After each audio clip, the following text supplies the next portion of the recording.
Gold trusted gold buyers మీరు తాకట్టు పెట్టిన బంగారాన్ని విడిపించి ఈ రోజు ఉన్న మార్కెట్ ధరకు కొనబడను. Hello guys, welcome to iDream media. నేను మీ నందు. రీసెంట్ గా ఈశ్వర్ సాయి అలానే మాధురి రాథోడ్ ఇష్యూ మనం సోషల్ మీడియాలో చూసాం. దీని తర్వాత వాళ్ళ వైఫ్ కొన్ని మీడియా ఛానల్స్ కి ఇంటర్వ్యూస్ ఇచ్చింది. అలానే ఈశ్వర్ కూడా రీసెంట్ గా కొన్ని అప్డేట్స్ అయితే దాని గురించి చెప్పడం జరిగింది, దాన్ని కవర్ చేయడం కూడా జరిగింది. అసలు ఈ ఓవరాల్ ఇష్యూలో ఈ ముగ్గురు మధ్య జరిగిన ఈ సంభాషణలో ఎవరు ఎక్కువ నష్టపోయారు, ఎవరు తప్పు, ఇవన్నీ మనతో పాటు డిస్కస్ చేయడానికి సోషల్ యాక్టివిస్ట్ కృష్ణకుమారి గారు ఉన్నారు. అమ్మతో మాట్లాడి పూర్తి డీటెయిల్స్ తెలుసుకుందాం. నమస్తే అమ్మ. నమస్తే అమ్మ. ఇప్పటివరకు రకరకాల ఇన్సిడెంట్స్ ఇవన్నీ మనం కూడా చూసాము. ఇప్పుడు ఫోక్ ఇండస్ట్రీ మొత్తం కూడా ఈ ఇష్యూ వల్ల కదిలొచ్చింది. ఇప్పుడు అక్కడ వాళ్ళ వైఫ్ది తప్ప, ఆయనది తప్ప, అక్కడ ఉన్న మాధురి తప్ప అంటే మీరేం చెప్తారు? ఒక దశ వరకు ముగ్గురిది తప్పే. ఇప్పుడు ప్రస్తుతం మారిన సినారియోస్ని బట్టి అసలు విలను ఈశ్వర్ సాయినే.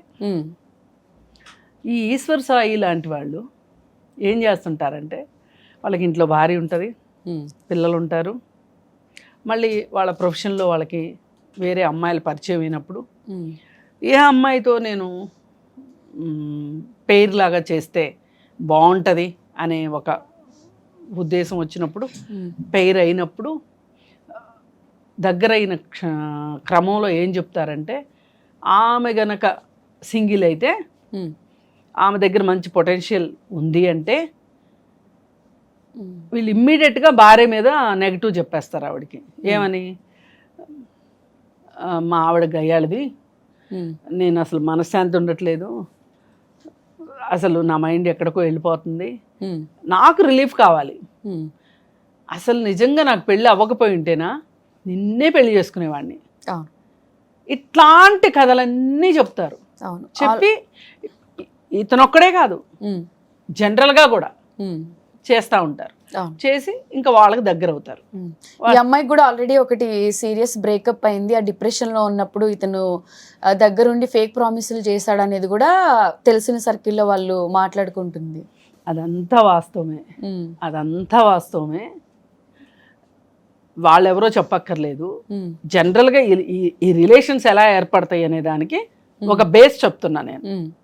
ఇలా చేసిన తర్వాత వాళ్ళు దగ్గర అయిన తర్వాత, మంచి పెయిర్ అయిన తర్వాత అతనికి అవును దీన్ని ఒక ఫైనాన్షియల్గా మార్చుకుంటే తప్పేంటి, అసలు ఫైనాన్షియల్గా బెనిఫిట్ అవ్వాలనే ఉద్దేశంతో దగ్గర అయ్యే వాళ్ళు ఉంటారు కొంతమంది. దగ్గర అయిన తర్వాత ఫైనాన్షియల్గా వీళ్ళని ఎలా వాడదాము, మరి వాడకం అంటే మామూలుగా ఉండదు అన్నట్లు వాడేవాళ్ళు ఉంటారు. ఇలా రకరకాలు. ఈ కేటగిరీ ప్రకారంగా చూసుకుంటే, ఒక భార్య బిడ్డ ఉండగా ఈశ్వర్ సాయి ఈమెతో చేసింది కూడా ఇదే ఖచ్చితంగా.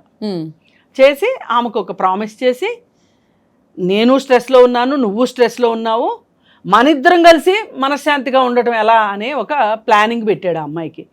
పెడితే ఆ అమ్మాయి కూడా నిజమే కావచ్చు, ఇదేదో బాగానే ఉంది అని అనుకుంది. అది ఆ అమ్మాయి చేసిన తప్పు. సరే ఇది అయిపోయింది. సరే కలిసి ఉండటం వరకు ఒక step. Next step YouTube channel start చేయటము, దానికి సంబంధించిన రెవెన్యూ విషయంలో ఆ అమ్మాయిని కాస్త మబ్బులో ఉంచటము, ఆ డబ్బులు కైంకర్యం చేయటము, అవన్నీ సైడ్ చేయడము, ఇదంతా జరిగిపోయింది. అయితే ఇలాంటప్పుడు ఈ భార్యలకి ఏం చెప్తారంటే, సదరు భార్యలకి, పిచ్చిదానా అసలు భార్య నువ్వే, నీ స్థానం ఎక్కడికి పోతుంది, తాళి కట్టిన భార్యవి నువ్వు, నీ ద్వారా నాకు బిడ్డ కూడా ఉన్నాడు, వాళ్ళ వచ్చేవాళ్ళు మధ్యలో వస్తారు మధ్యలో పోతారు, అంతా నువ్వే, అంతా నీకే అని చెప్తాడు భార్యకి. ఆ భార్య కూడా సరేలే ఇదేదో బాగానే ఉంది అనుకుంటే ఓకే, లేదు నేనే తాళి కట్టిన భార్యని, నువ్వు ఆ అమ్మాయితో ఎలా ఉంటావు అని గందరగోళం వచ్చేసింది అనుకోండి, ఇంకా అప్పుడు ఇలాంటి రచ్చలు బయటకు వస్తాయి. మరి ఈమె ఏ కేటగిరీయో మనకు తెలీదు, ఆమె చెప్పాలి. సరే ఏది ఏమైనా సరే, మరి అసలు భర్త ఇట్లా ఫైనాన్షియల్గా ఇచ్చేస్తున్నాడనే సంగతి కూడా ఈ అమ్మాయికి తెలుసో లేదో. ఎందుకంటే ఏదైనా ఆమెకి హక్కు ఉంది అతని పైన, వాళ్ళిద్దరు ఒక పెళ్లి బంధంలో ఉన్నారు కాబట్టి భర్త నా భర్త నాకే సొంతం అనుకునే హక్కు ఆమెకు ఉంది, దాన్ని ఎవ్వరూ కాదనలేము. అసలు ఆమె స్థానాన్ని విడాకులు అయ్యే వరకు ఎవ్వరూ రీప్లేస్ చేయలేరు. ఆమె ఎంత గయ్యాళిదైనా, ఎంత క్రూరాలైనా, ఆ క్రూరత్వం ఉంది అని చెప్పి ఈయన విడాకులు కేసేసుకోవచ్చు కానీ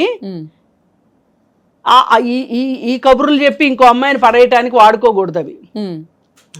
ఇది వీళ్ళిద్దరు స్టోరీ. సరే ఇప్పుడు ఆ అమ్మాయి దగ్గరకు వస్తే మనం ఇప్పుడు ఆ అమ్మాయి ఇతనికి దగ్గరయింది, కష్టపడింది, ఇద్దరు హిట్ పెయిర్ లాగా కష్టపడ్డారు, అంతా చేశారు. చేసిన తర్వాత ఇప్పుడు మధ్యలో సడన్ గా ఈమె వచ్చేసింది. ఈ లోపే ఆ అమ్మాయికి ఎంతో కొంత అర్థం అవుతుంది ఏంటి, ఫైనాన్షియల్ గా నేను నష్టపోతున్నాను, నన్ను ఏదో మబ్బులో పెడుతున్నాడు అనేది ఆ అమ్మాయికి అనుమానం వచ్చినా గానీ ఈయన అప్పుడప్పుడు ప్రేమ మెరుగులు దిద్దుతాడు కదా, ఈ పెయింట్ వేసేసరికి ఆమెకి ఆ వచ్చిన అనుమానం కాస్త సప్రెస్ అయిపోతుంది. ఎప్పుడైతే భార్య వచ్చి వీళ్ళున్న రూమ్ లో ఈ అమ్మాయిని కొట్టటము, వాళ్ళ సిస్టర్ వచ్చి వీడియో తీయటము, ఆ అమ్మాయి పచ్చిబూతులు తిట్టడము, ఇవన్నీ చేస్తున్న సందర్భంలో వీడు బెల్లం కొట్టిన రాయిలాగా నుంచున్నాడే, అవును, అప్పుడు ఆ అమ్మాయికి ఎంత బాధ అనిపిస్తుంది, ఎంత కోపం వస్తుంది. ఆ అమ్మాయిని కొట్టి వాళ్ళ హస్బెండ్ ని తీసుకెళ్లిపోయింది. హస్బెండ్ ని తీసుకెళ్లిపోయిందా, అసలు ఇది సపోర్ట్ చేయలేదు. ఈ రచ్చకి నేను మాట ఇస్తున్నాను, ఆమె జోలికి వెళ్ళకు, మనం ఇక్కడి నుంచి ఫస్ట్ వెళ్ళిపోదాం పదా అంటాడు సరైన వాడు ఎవడైనా, బుర్ర ఉన్నవాడు ఎవడైనా సరే. వాడట్లా చెట్టు మాదిరి నుంచుంటే అసలు ఈ అమ్మాయిని ఏమన్నా వదులుచుకోదలుచుకుని వాడు పిలుచుకుని వచ్చాడా ఈ అమ్మాయిని అని కూడా అనిపిస్తుంది నాకు. ప్లాన్ ప్రకారమే, లేకపోతే ఎట్లా తెలుస్తుంది వీళ్ళిద్దరు ఇక్కడ ఉన్నారని. వాళ్ళు ఏం చెప్తున్నారంటే షూట్ కోసం పక్క రూమ్స్ లో ఉన్నాము. ఈ కథలన్నీ ఎవరైనా చిన్నపిల్లలు ఉంటే వాళ్ళకి చెప్పమని, మనకు చెప్తే కుదరదులే గాని ఏది ఏమైనా అక్కడ జరిగిన తీరుని బట్టి చూస్తే ఈశ్వర్ సాయి మీదనే అనుమానం వచ్చేలాగానే ఉన్నది. ఏదైనా ఈ ఇద్దరిని ఏకకాలంలో నేను మేనేజ్ చేయగలను అనుకునే తెలివితేటలు ఉన్నవాడు మరి సందర్భం వచ్చినప్పుడు ఆ అమ్మాయిని ఎంతో కొంత రక్షించాల్సిన అవసరం ఉంది. ఆ అమ్మాయిని రక్షించలా. మరి అక్కడ అతను చేసిన అమ్మాయికి చేసిన అన్యాయమే. ఇప్పుడు ఆ అమ్మాయి ఇంతమంది మధ్యలో దోషిగా నిలబడిన తర్వాత ఈ సమాజం ముందు మీడియా దీంట్లో మొత్తం సోషల్ మీడియాలో ఆ అమ్మాయికి ఒక ఆలోచన ఎందుకు రాదు? ఆ అమ్మాయి కేసు పెట్టాలని డిసైడ్ అయింది, ఆ అమ్మాయి కేసు పెట్టింది. కేసు పెట్టిన తర్వాత ఈమె ఇప్పుడు నెమ్మదిగా కూనరాగాలు తీస్తుంది.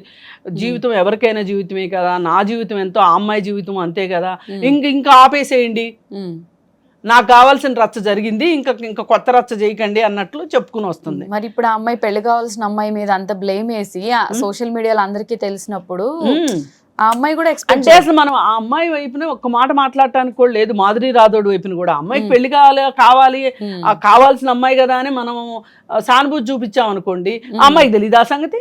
మన అందరికంటే బాగా ఆ అమ్మాయికి తెలుసు, అందరి సైడ్ ఉంది. అందుకే ముగ్గురిది ఉంది. కాదే ఈ ముగ్గురు ట్రయాంగిల్లో మెయిన్ విలన్ మట్టుకు ఈశ్వర్ సాయినే. అవును, ఈశ్వర్ సాయి ఇప్పుడు కొన్ని సందర్భాల్లో ఈశ్వర్ సాయికి పెళ్ళయిందా లేదా అనేది మాధురికి తెలియకపోయే అవకాశం కూడా ఉంది. కానీ ఈశ్వర్ సాయికి అయితే తెలుసు కదా నాకు పెళ్ళయింది, నాకు కొడుకున్నాడు అని. సరే ఈ కేసులో ఈ అమ్మాయికి ఈ భార్య ఉందని కూడా తెలుసు మాధురికి. అవును తెలుసు. అయితే తెలిసినా గానీ మరి ఈసారి ఏమి మాయలు చేశాడు అక్కడ, ఆ అమ్మాయికి విడాకులు ఇవ్వబోతున్నాను. చాలా మంది అసలు నీ భర్తకు నువ్వు విడాకులు ఇచ్చే, నేను నా భార్యకి విడాకులు ఇస్తాను అని చెప్పి చల్లగా 4 రోజులు పోయిన తర్వాత వాళ్ళేమో భర్త దగ్గర విడాకులు తీసుకున్నాక వీళ్ళు విడాకులు తీసుకోరు. సరే ఉండు అట్లా, ఏదో రైల్వే టికెట్ ఏదో రిజర్వేషన్ ఎగలేస్ట్ క్యాన్సిలేషన్ అన్నట్టు ఆర్ఈసీలో నువ్వు అట్లుండు అన్నట్టు చెప్తా ఉంటారు. అవును, మరి ఎవరు వినమన్నారు మిమ్మల్ని అట్లా? అందుకోసం ఏంటంటే ఎవరైనా సరే ఆడపిల్లలు ముఖ్యంగా ఇవాళ పెళ్ళి అయిన వాళ్ళు కానీ పెళ్ళి కాని వాళ్ళు కానీ పెళ్ళయి విడాకులు తీసుకున్న వాళ్ళు కానీ మ్యారీడ్ లైఫ్ అన్హ్యాపీగా ఉన్నవాళ్ళు కానీ ఒక్కటే గుర్తుపెట్టుకోవాల్సింది ఏంటి అంటే మీ లైఫ్ తోటి మీరు కంఫర్టబుల్గా ఉండండి, మీతో మీరు కంఫర్టబుల్గా ఉండండి, మీతో మీరు సంతోషంగా ఉండండి. ఫస్ట్ ఎవరో వచ్చి మీకు సంతోషాన్ని ఇస్తారు, మీ జీవితంలో వసంతం నింపుతారు, చిగురాకులు వేయిస్తారు, ఇలాంటి ఆశలు పెట్టుకోబాకండి. అలా పెట్టుకుంటే ఇట్లాగే అవుతుంది చివరికి. చెప్పారు. ఒకవేళ విడాకులు తీసుకున్న వ్యక్తి ఎవరన్నా వచ్చి మనం సహజీవనం చేద్దామంటేనన్నా మీరు ఒప్పుకోండి, కానీ పెళ్లి చేసుకుంటానో లేదో నేను గ్యారంటీ ఇవ్వలేను, సహజీవనం అయితే నాకు ఓకే అంటే కూడా ఓకే అంతే తప్పితే ఒక బంధంలో ఉన్నవాడు మీ దగ్గరకు వచ్చి ఎన్ని పిల్లి మొగ్గలేసినా ఎన్ని పిచ్చి వేషాలు వేసినా మీరు కరగాల్సిన అవసరం లేదు. ఇదిగో ఎండిన డబ్బా తాగేస్తా, నువ్వు ఒప్పుకుంటే సరి లేదంటే తాగేస్తా అనేవాడిని, ఇట్లాంటి వాళ్ళని ఎవరిని మీరు స్పేర్ చేయాల్సిన అవసరం లేదు. మీ జీవితాలు ఉన్నది మీకోసం, మరీ అంతగా అయితే మీ కన్నవాళ్ళ కోసం ఉన్నాయి తప్పితే మీ జీవితాలు ఇలాంటి దారైపోయే ఎదవల కోసం అయితే మీ జీవితాలు లేవు. ఎగ్జాక్ట్లీ. మిమ్మల్ని మీరు ప్రేమించుకోండి, మీ కాళ్ళ మీద మీరు నిలబడండి, మీ డబ్బులు మీరు సంపాదించుకోండి, మిమ్మల్ని మీరు ఉద్ధరించుకోండి, మిమ్మల్ని ఎవ్వరు ఉద్ధరించరు. అవును, ఇది వాస్తవం. అవును, రియాలిటీకి దగ్గరగా రియాలిటీకి దగ్గరగా బతకండి. ఇంకా కాదు అనుకున్నారనుకోండి, ఇంకా మీ జీవితంలో ఏదో వెళ్తుంది అని అనిపించింది అనుకోండి, హాయిగా పుస్తకాలు చదువుకోండి. లేదు అనుకుంటే ఓ కుక్కని పెంచుకోండి. కుక్క అయితే మిమ్మల్ని మోసం చేయదు. అవును, 4 మొక్కలు పెంచుకోండి. ఇవి మీ చేతుల్లో ఉండే విషయాల్ని మీరు ఎంచుకోండి. అంతేగాని మీ జీవితాలను తీసుకెళ్ళి ఎవరి చేతిలో పెట్టొద్దు.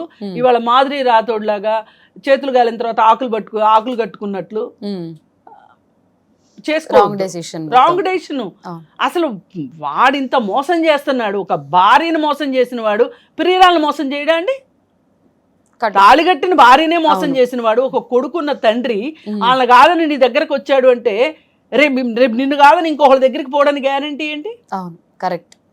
అందుకని ఇక్కడ ఎవరో ఇంకొక లేడీ కూడా ఉంది, ఎవరంటే ఈశ్వర్ సాయి వైఫ్ సిస్టర్ అంట ఆవిడ, వీడియో తీసిన ఆవిడ మాట్లాడిన మురికి మాటలు అయితే మటుకు అసలు ఏదన్నా కేసులు అంటూ పెట్టాలంటే ఆవిడ మీద కూడా పెట్టాలి. అసలు అవును, అవును, ఖచ్చితంగా పెట్టాలి. ఇంత పనికిరాదు అసలు.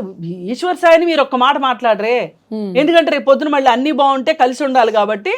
నా మగుడు మంచోడే, నా మగుడు బంగారం, నా మగుడు ఇత్తడి, ఆమె అంతా చేసింది అని అంతా ఆమె చేసింది. ఈ పసిపిల్లోడు ఇంటి ముందు ఆడుకుంటుంటే ఆమె వచ్చి చాక్లెట్ చిన్నపిల్లల స్టోరీ లానే ఉంది. అందుకని ఇవన్నీ కాదు. అందుకే ఏదైనా ఆడపిల్లలు మహిళలు గుర్తుపెట్టుకోవాల్సింది, ఇప్పుడు నిన్నగాక మొన్న కాకినాడలో గోదావరిలో దూకిన ఫ్యామిలీ, ఆ రచ్చకు కారణం ఏంటి? వాడిని ఎవరినో ఎలా నమ్ముతావు? ఆ సాదిక్ అన్నవాడిని. ఏమైపోయింది ఇప్పుడు? ఆ పిల్లోడి తల్లిదండ్రి లేని పిల్లడు అయిపోయాడు. రాంగ్ డెసిషన్స్ ఇదంతా కూడా, థింకింగ్. వాడు మోసం చేశాడు కరెక్టే, వాడు మోసం చేశాడు. కానీ నీకు ఒక బాధ్యత అక్కర్లేదా? నీకు ఒక భర్త ఉన్నాడు, నీకు ఒక కొడుకున్నాడు, నీకు ఒక కుటుంబం ఉంది. అసలు నీ ఫోన్లో ఉండే రహస్యాలేవో వాడికి ఎలా తెలిసినాయి? అందుకే జాగ్రత్తగా ఉండాలి ఇలాంటి విషయాల్లో. ముఖ్యంగా పేరెంట్స్ సజెషన్ తీసుకోవడం బెస్ట్. పేరెంట్సే కాదమ్మా, అసలు ఇప్పుడు మీ బుర్రలు ఏమైపోయినాయి? అసలు మీకు ఇంత ఏదన్నా ఒక కన్ఫ్యూషన్ వచ్చింది, ఒక సైకాలజిస్ట్ దగ్గరికి వెళ్ళండి. ఎవరిని అసలు ఈ ప్రపంచంలో ఎవరికి ఏ విషయాలు షేర్ చేయకూడదు. అసలు ఎవరు ఎప్పుడు ఎలా వాడుకుంటారో తెలియదు. ఇప్పుడు ఆ అమ్మాయి విషయంలో అదే జరిగింది. ఈమెకి సంబంధించిన విషయాలు వాడికి తెలిసినవి. ఎట్లా తెలిసినాయి? నువ్వు చెప్తేనా తెలిసినవి, లేకపోతే నీ ఫోన్ చూడగలిగే చనువు ఉంటేనా తెలిసినాయి. అదర్వైజ్ తెలిసే అవకాశం లేదు కదా. దాన్ని పట్టుకొని అతను ఎంత కథ నడిపించాడు వాడు, దుర్మార్గుడు. సో ఆ ఛాన్స్ ఇవ్వకుండా ఎవరికి వాళ్ళు సెల్ఫ్ లవ్, సెల్ఫ్ కేర్ అనేది మనం స్ట్రాంగ్ గా ఉంటే అవతల వాళ్ళ ఛాన్స్ పెట్టుకోండి. మానసికంగా దృఢంగా ఉండండి. అవసరమైతే మీరు ఒక సైకాలజిస్ట్ దగ్గరికి వెళ్ళండి. మీ బాధ అంతా చెప్పుకోండి, మీ ఒంటరితనాన్ని చెప్పండి, వాళ్ళు మీకు గైడెన్స్ ఇస్తారు. అది కరెక్ట్ వే. కానీ ఇలా గాలికి కొట్టుకొచ్చిన విస్తరాకులన్నీ మీ మీదకి వస్తాను అంటే యాక్సెప్ట్ చేయొద్దు, స్పేర్ చేయొద్దు, 100% వాటికి వెల్కమ్ చెప్పొద్దు. అంటే ఓవరాల్ గా 100% కరెక్ట్ పాయింట్ అయితే మీరు చెప్పారు. ఇప్పుడున్న జనరేషన్ లో మాక్సిమం 100కి 90% జరిగే ఇష్యూస్, ప్రాబ్లమ్స్ ఇవే కాబట్టి చాలా క్లియర్ గా చెప్పారు. Thank you so much. Thank you.